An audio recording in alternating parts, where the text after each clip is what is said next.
सुश्री सयोनी घोष। धन्यवाद अध्यक्ष महोदय, आपने मुझे बोलने का मौका दिया।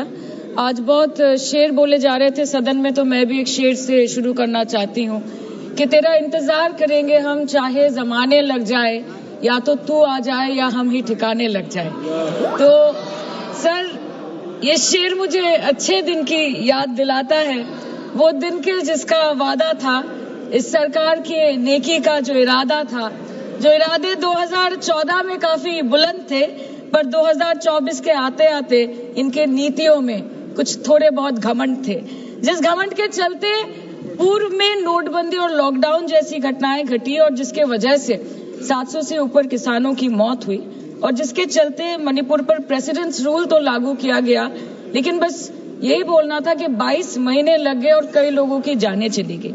सर, मैंने आगे भी ये चर्चा की थी कि if president's rule was the only solution, why was it not imposed months ago when people were dying? जब हजारों की तादाद में लोग बेघर हो रहे थे, चारों तरफ आग जल रही थी, जब महिलाओं को विवस्त्र करके रास्ते पर घसीटा जा रहा था, जब सिर्फ भारत नहीं बल्कि पूरे विश्व मणिपुर की चर्चा और निंदा दोनों कर रही थी, तब आप कहां थे? Sir, this delay in imposing president's rule proves that the BJP leadership neither had the will nor the competence to handle the Manipur crisis, and the administration watched quietly as ethnic tension spiraled out of control. Sir, मैं ज्यादा detail में नहीं जाऊंगी क्योंकि हमने चर्चा पहले भी की है, और आज लगभग 2:15 को हम मणिपुर पे आलोचना कर रहे हैं। इतना इंपॉर्टेंस अगर पहले दिया होता तो शायद इसकी नौबत ही नहीं आती। So this is what I think. पर सर, ये शर्मिंदगी की बात है कि आज भारत के एक राज्य में प्रेसिडेंट्स रूल है। ये भी शर्मिंदगी की बात है कि 140 करोड़ की आबादी में 80 करोड़ को मुफ्त में राशन दिया जाता है। आज सर, लाखों नौजवान हैं जो बेकार बैठे हैं। 1 से 2% ऐसे लोग हैं जो सिर्फ टैक्स पेएबल के क्राइटेरिया में आते हैं, और बीजेपी है जो सब चंगासी का कुर्ता पजामा पहन के घूमते रहते हैं।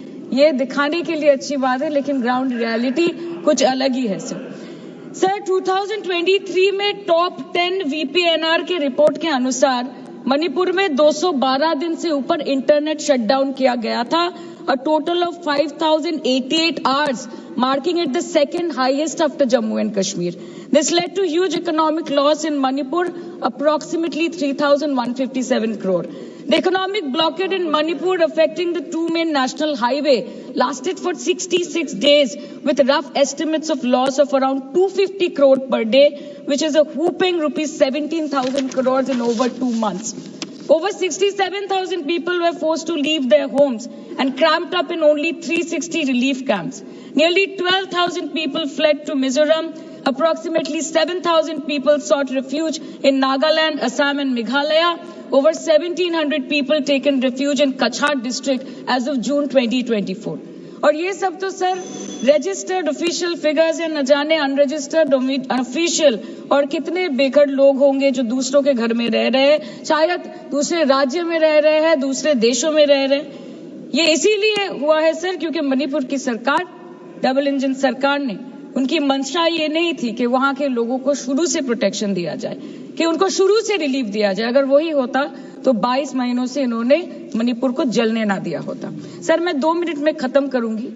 You want to move the resolution, of course we have to be with that. लेकिन 1 अप्रैल 2025, मतलब एक दिन पहले से, मिनिस्ट्री ऑफ होम अफेयर्स ने armed forces special powers act को 6 महीनों का एक्सटेंशन देके मणिपुर, अरुणाचल प्रदेश और नागालैंड में इफेक्टिव कर दिया है।